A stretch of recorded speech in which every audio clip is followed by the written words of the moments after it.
Kumaramangalam Kudumbashree CDS ത്രിതല സംഘടനാ തെരഞ്ഞെടുപ്പിനെ തുടർന്ന് വരണാധികാരി ലിനു കെജയുടെ അധ്യക്ഷതയിൽ ചേർന്ന യോഗത്തിൽ പുതിയ ഭാരവാഹികൾ ചുമതലയേറ്റ്.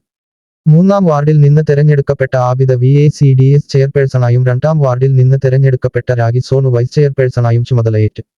1-ാം വാർഡിൽ നിന്ന് ഗീതാ സുകുമാരൻ, 2-ാം വാർഡിൽ നിന്ന് റംല PM, 5-ാം വാർഡിൽ നിന്ന് ജസീല റഫീഖ്, 6-ാം വാർഡിൽ നിന്ന് ബോബിനി വിപിൻ, 7-ാം വാർഡിൽ നിന്ന് ലൈല മുഹമ്മദ്, 8-ാം വാർഡിൽ നിന്ന് അമ്മിണി സുക്കു, 9-ാം വാർഡിൽ നിന്ന് സുധ ടി, 10-ാം വാർഡിൽ നിന്ന് ഗീത മധു, 11-ാം വാർഡിൽ നിന്ന് മിനി ആന്റണി, 12-ാം വാർഡിൽ നിന്ന് അനിത MA, 13-ാം വാർഡിൽ നിന്ന് ആശ മോൾ PP, 14-ാം വാർഡിൽ നിന്ന് അശ്വതി PK എന്നിവർ സത്യപ്രതിജ്ഞ ചെയ്ത് ചുമതലയേറ്റു. വരണാധികാരി ലിനു KJ ചെയർപേഴ്സൺ ആയി തെരഞ്ഞെടുക്കപ്പെട്ട ആബിദ കെവിക്ക് സത്യവാചകം ചൊല്ലിക്കൊടുത്തു.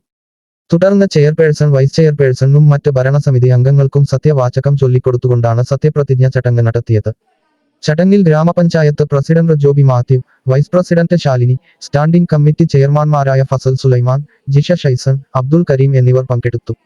വാർഡ് മെമ്പർമാരായ Sandhya Joji, Biju Mathew, Laila Kareem, Althaf KM, Vimal Tomy, Ambili Sumesh, Shyamkumari TS, Manju Parameswaran, Saji Chembakassery, block മെമ്പർമാരായ ബി മാനസ്, ജോസുകുട്ടി, ഗ്രാമപഞ്ചായത്ത് secretary Fazeela, member secretary Muhammad, മുൻ chairperson Jincy Varghese, CDS accountant Sindhu, മുൻ CDS അംഗങ്ങളായ മേരി ജോസ്, നസീറ ബഷീർ, സതി രാജു, വിവിധ സാമൂഹിക രാഷ്ട്രീയ പ്രതിനിധികളും കുടുംബശ്രീ അംഗങ്ങളും ചടങ്ങിൽ പങ്കെടുത്തു.